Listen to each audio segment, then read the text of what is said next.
The Kardashian star welcomed son Rocky 13 with husband Travis Barker on November. On Sunday, the mother of four shared a sweet new snap of her son Rocky 13, who she welcomed with husband Travis Barker on November 1. "Delicious," her caption read as she wore a white and gold Versus robe while tagging photographer Julia. Looking at the camera with a straight face, Kardashian held onto her baby boy as her hair fell to the back of her shoulders, covering one eye. Heaven sent commented her mom Kris Jenner, while Kardashian family friend Khadija Haq added, "Look at him pointing at you." The Poosh founder also posted a peaceful black and white video on her Instagram story of a living room area that featured a roaring fire, baby mobile, and a play mat. With a classical piano piece playing in the background, the Kardashian star then zoomed into the TV screen, which displayed a picture of a living room that had a large window view of a river. Kardashian's latest snap of Rocky comes after she gave fans a glimpse into the process of her pumping her breast milk on Friday. In the image, the STARLAND founder appeared to be connected to a breast pump machine while wearing leopard print pajamas. But first, her caption written over the photo read, Meanwhile, in December, Kardashian shared an Instagram story revealing some of the foods and drinks she had been consuming for an optimal breast milk supply. Along with a cup of hot coconut milk, her snacks also included walnuts and dried mulberries. Kardashian and Blink-182 drummer Barker shared their first photos of baby Rocky late last month, posting a carousel of pictures of themselves snuggling up with their little one dressed in all black. Rocky, the couple captioned the joint Instagram posts. In addition to Rocky, Kardashian shares Mason, Penelope, and Reen with her ex Scott Disick, while Barker's father-son Landon, 20, daughter Alabama, and stepdaughter Ashiana, whom he shares with ex-wife Shanna Moakler. One of the interesting things about the Kardashian family is that they'll talk a good game about their family being the most important thing in their lives. 5 minutes later, some combination of them are at each other's throats or making catty remarks again. Although all sisters probably fight, the Kardashians often take it to the next level, calling each other terrible names and even getting into physical altercations with each other. Let's be real, adult siblings throwing hands and pushing each other into walls isn't normal behavior. Given that, it isn't surprising that Kourtney has been open about going to therapy to help her deal with her family. For fans of the family's reality shows, there are plenty of examples of Kourtney using those therapy skills to attempt to set some boundaries with her family, including her ex-partner Scott Disick and mom/manager Kris. From protecting her time and energy to setting limits on who gets to have access to her kids, Kourtney has shown that she's not afraid to make her family mad when it comes to setting boundaries. We do love some healthy boundaries when it comes to messy family dynamics, so call us #Team Kourtney when it comes to Kardashian family conflict. A perfect example of why Kourtney wants to set boundaries came after she discovered Kim sent an email to friends and family gossiping about Kourtney and whether she was going to have another baby. Although Kourtney was upset about Kim's behavior, Kim and Khloe not only keep gossiping about her, this time to mutual friend Simon, but also act like Kourtney is crazy for being upset. No wonder she wants to keep some emotional distance from them. One thing that nobody should have to face from their family is pressure to have another baby, especially with an ex.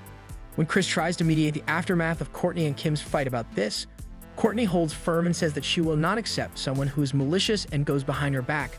Seems reasonable to us. In the past, Kourtney faced a lot of pressure from her family about her relationship with Scott Disick. When Kris was once again trying to steer Kourtney back to him, she was clearly not interested in the conversation and had the eye rolls to prove it. Kourtney and Kim come into conflict when Kourtney refuses to let Kim's nanny be around her kids. According to Kourtney, there was an incident on vacation when Kim's nanny allegedly called Kourtney's then 5-year-old son a liar. We don't know what really happened, but it's clear Kourtney's mama bear boundaries were activated.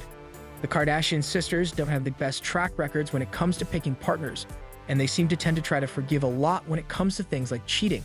Kourtney seems to be the one most comfortable calling out her discomfort with the fact that serial cheater Tristan Thompson is still hanging around the family.